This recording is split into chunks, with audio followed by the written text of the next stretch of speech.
My final example of an organisation whose work is very much informed by the Antarctic ethos is the International Association of Antarctic Tour Operators, or IATO. Now, while tourism in Antarctica and the Southern Ocean is, relatively speaking, a modern development, it has been suggested that in fact tourism was the first human activity on the Antarctic continent.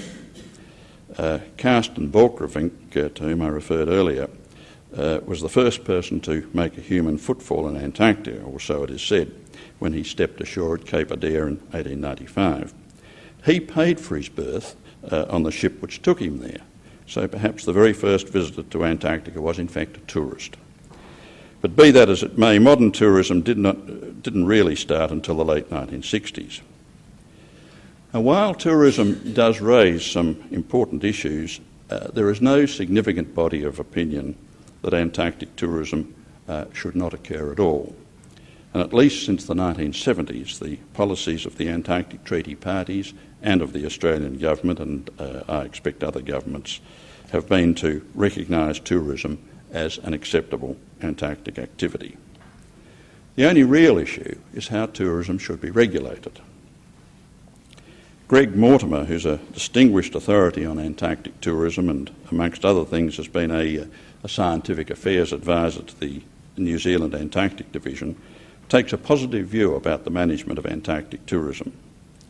He regards it as, and I quote him, a remarkable model because Antarctica is the first continent where a set of rules were in place before significant tourism came along. Luckily enough, the people developing Antarctic tourism were environmentally aware and were driven by a love of the place rather than the buck. The policies and work of the association, that's IATO, amply vindicate Mortimer's assessment. Formed in 1991 by 7 tour operators who were active in Antarctica, currently the association includes more than 100 member companies from 14 countries around the world. IATO's objectives, which include operating within the parameters of the Antarctic Treaty System and the Madrid Protocol, enhancing public understanding and concern for conservation in the Antarctic, creating ambassadors for Antarctica, and giving direct practical support to Antarctic science, are overwhelmingly directed to serving the wider public interest rather than just the interests of its members. Since 1991, IATO representatives have been included in Antarctic treaty meetings as invited experts and worked with the treaty parties to help ensure that tourism activities in Antarctica are properly managed. And this collaboration has resulted in the development of guidelines and operating procedures which are designed to promote the conduct of safe and sustainable tourism activities and minimise the environmental impacts of tourism. Amongst other things, IATO has made a significant contribution to the development of site guidelines for tourist visits. Now, that's not to say that the treaty parties have passed responsibility for managing Antarctic tourism over to IATO. It's the treaty parties, not IATO, who make the resolutions governing the operators' activities.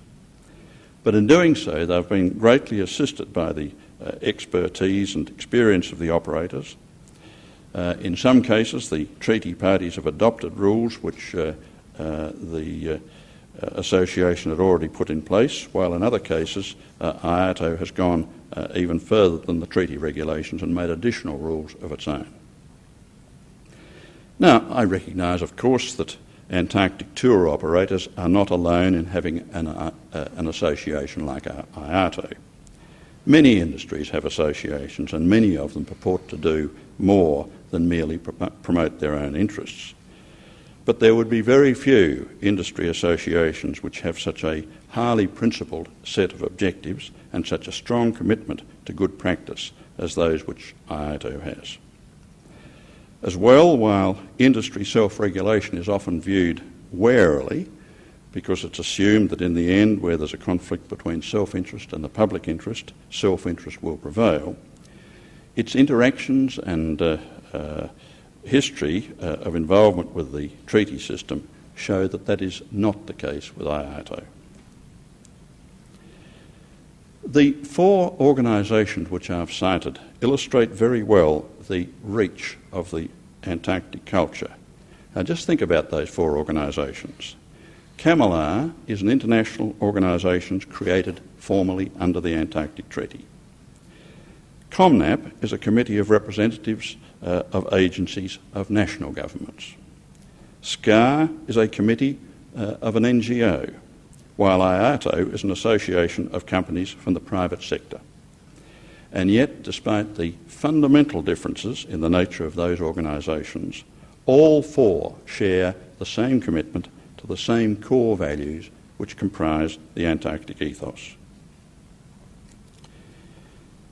The pervasiveness of the Antarctic culture is also demonstrated by the influence it has had on the way in which Antarctic affairs are handled internally by national governments. Australia provides a good example. At first, Australia's Antarctic policy was not strongly focused on objectives of high principle. In 1955, Sir Keith Waller, who was later to become the Secretary of the Department of External Affairs, as it was then known, wrote to the Director of Australian National Antarctic Research Expeditions, Dr. Philip Law, saying, "As you know, I do not think of our Antarctic effort as a scientific expedition. To me, the scientific work is secondary to the political consideration of maintaining our claim to the Australian Antarctic Territory." But over the following decades, the assertion of Australia's territorial claim became subordinated to higher objectives. By 1990, the Australian Antarctic Division's corporate plan identified Australia's principal aims in Antarctica as being to enhance Australia's scientific, environmental, political, strategic and economic interests in the Antarctic and, where relevant, the sub-Antarctic, and to preserve its sovereignty over the Australian Antarctic Territory. Now, although those aims were still directed at promoting Australia's interests rather than the broader international public interest, we had moved on. Further objectives had been added, and the maintenance of our territorial claim was no longer at the head of the list. Since 1990, Australia's policy has undergone an even more radical transformation, so that today the four main goals of Australia's Antarctic program are to maintain the Antarctic Treaty System and enhance Australia's influence in it, protect the Antarctic environment, understand the role of Antarctica in the global climate system, and undertake scientific work of practical, economic and national significance. Now, those four goals in fact comprise 7 sub-goals, and of those 7, 5 are directed to serving Antarctica or the global community generally, and only 2, enhancing Australia's influence in the Antarctic Treaty System and doing science of national significance, are specifically directed to the advancement of Australia's own interests. And even those could not be regarded as being particularly selfish or nationalistic. Of course, we have to recognise that Australian government policy continues to include maintaining Australia's claim to the Australian Antarctic Territory. But the significance of the statement of goals, which I've just cited, when you think about it, is that it makes Australia's commitment to maintaining the Antarctic Treaty System paramount. And fundamental to that commitment is the obligation to observe the treaty provisions which have frozen all claims to Antarctic territory. The influence of the Antarctic ethos upon Australian Antarctic affairs can also be seen in the way in which they're treated in political debate. A notable illustration of that influence is that, generally speaking, Australia's Antarctic policies and programs have had bipartisan political support. That's epitomised by the fact that it was a Liberal Country Party Foreign Minister, R.G. Casey, who made crucially important contributions to the negotiation of the Antarctic Treaty, while 30 years later it was a Labor Prime Minister, R.J. Hawke, who played a leading role in the promotion of the very significant Madrid Protocol to the treaty. 2 other episodes in Australian history which were of the kind which, in other fields, would have been expected to generate political division, also illustrate the special approach taken to Antarctic affairs. In 1974, a proposal to move the Australian Antarctic Division headquarters from Melbourne to Hobart generated furious opposition in Victoria. But despite the divisiveness of the issue and the political risks of alienating Melbourne electorates and influential people associated with the Antarctic Division, the Labor government accepted the proposal, and after some initial hesitation, the Liberal Country Party did so too. Another example was provided by the decision by the Labor government not to ratify the Antarctic Minerals Convention and to promote its replacement with what was to become the Madrid Protocol.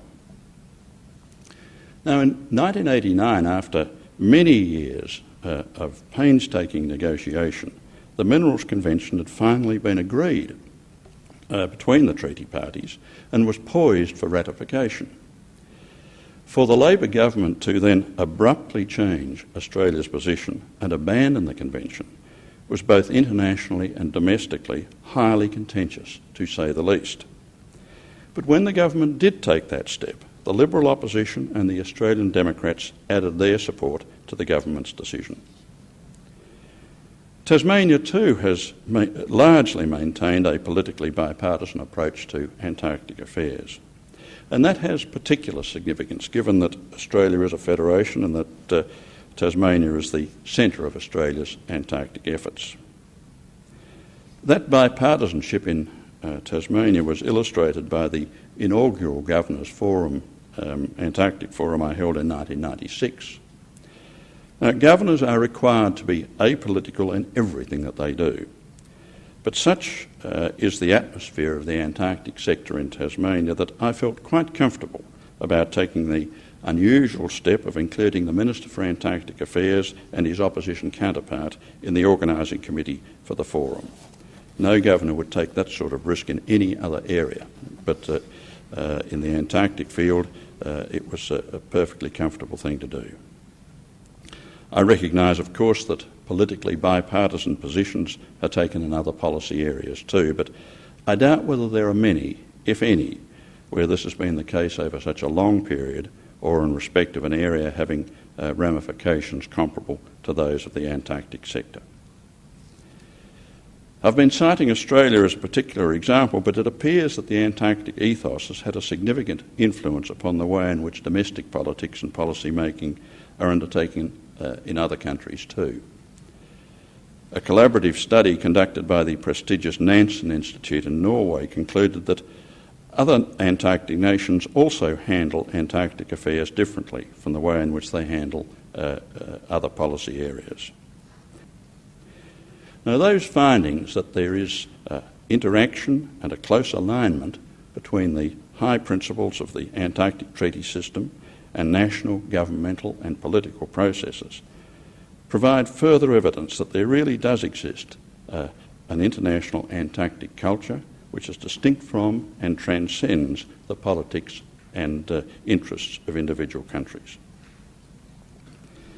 But the influence of the Antarctic culture extends even further.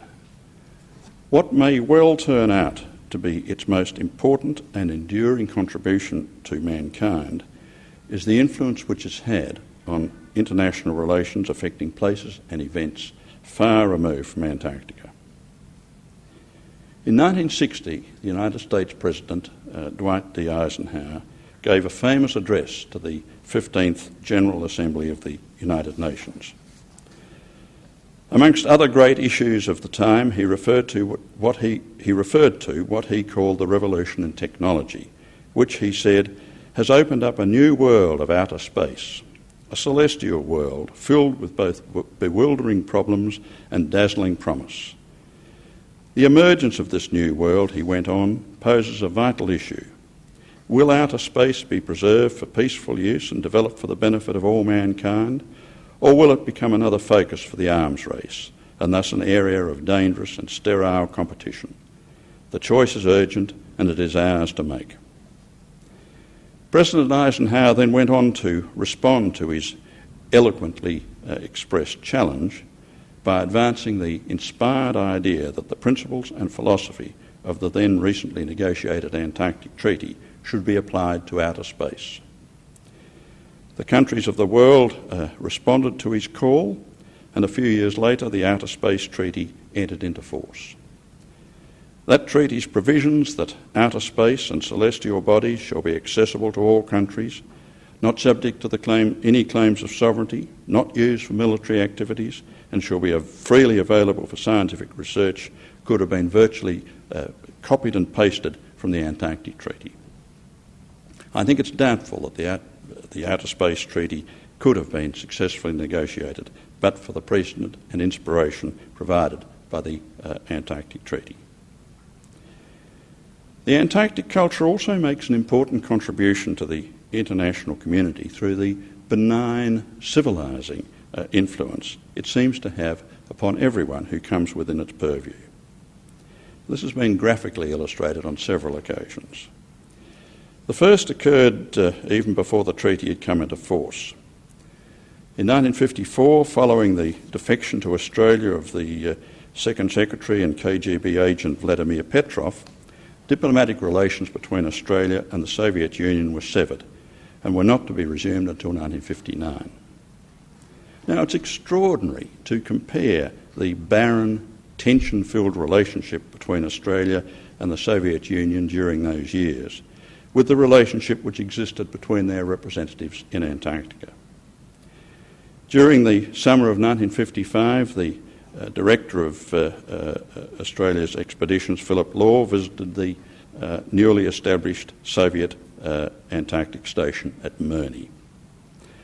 Now, although at first things were a little prickly, a cordial, cooperative relationship was soon established, and both Law and the leader of the Soviet Antarctic expedition, Mikhail Somov, were to both later write about the warm friendliness and mutually supportive spirit which marked the relationship between the Australians and the Russians during that period.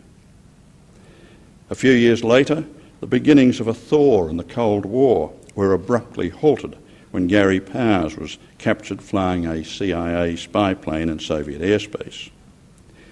Gil Dewitt, who was a United States scientist on an exchange program at Mirny Station at the time, recorded that the news prompted the holding of a very chauvinistic party meeting replete with declarations of solidarity and denunciations of the United States. But then, Dewitt recounts, the Russian station leader Boris Kamenetsky followed these obligatory declarations of outrage by saying, "But let none of this affect our relationship with our good comrade Gil. Whatever problems may exist between our governments, let our personal friendship live on." Dewitt then went on to make quite a profound observation. He recorded that he then felt that he had a new sense of responsibility. Antarctica seemed to be the only place in the world where Russians and Americans were still on speaking terms. And in fact, Dewitt was quite right. Diplomats working at that time have observed that for some periods during the Cold War, the only lines of communication between the Soviet Union and the United States were through Antarctic forums and organisations. Another dramatic demonstration of the civilising influence of the Antarctic ethos was provided during a meeting of Kamilar held in Hobart from the 25th of May to the 11th of June 1982. Now, those are significant dates because that was right in the middle of the Falklands War. And yet, that meeting was attended by full delegations from Argentina and the United Kingdom who actively participated in the proceedings. Now, I'm not aware of any precedent in modern times when countries who were engaged in actual warfare with each other in one part of the world managed to sit down together in another part of the world and engage in open, productive international discussions. And yet such is the power of the Antarctic ethos that that's exactly what happened here in Hobart in the winter of 1982. And it's also worth reflecting more generally on the vicissitudes which have characterised the history of trade, political and military relations between the countries of the world over the last 50 years, and comparing that often sorry story with a history of collaboration, trust and mutual respect which has characterised the relationships between those countries in the Antarctic sphere during that time. It's almost as if they inhabited alternate universes. Now let me conclude by referring to a meeting which the Smithsonian Institution will be holding later this year to celebrate what it describes as the great legacy of the Antarctic Treaty.